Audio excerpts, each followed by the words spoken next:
It's pumpkin season, and this is how I make my pumpkin spice latte cake. Because why can't we make a PSL into a cake and eat it too? As a beginner baker, I use a Pillsbury cake box mix just to make sure that my cake will turn out great. But I did tweak the instructions on the box a little bit.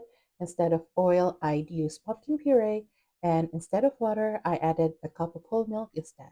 And with the eggs, I mix all the wet ingredients first before adding in the dry ingredients. I added the cake mix and then also added a packet of vanilla pudding mix just to give the cake a bit more moisture. And then I added a teaspoon of cinnamon and then a teaspoon of pumpkin spice.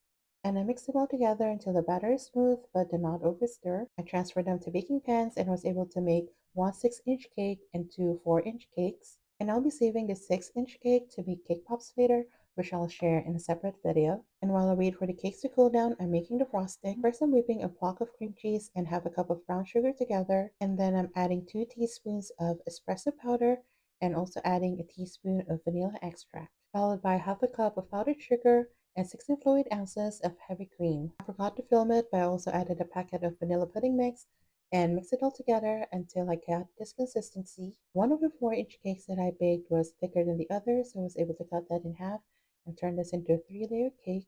My cake decorating skills is subpar, but I was pretty happy with how this one turned out. I froze this a bit to be able to get that smooth, shiny consistency before I started piping. And again, my piping skills is not that great, but I am practicing. Using molten chocolate, I created the letters PSL. And finally, sprinkling some cinnamon powder on top.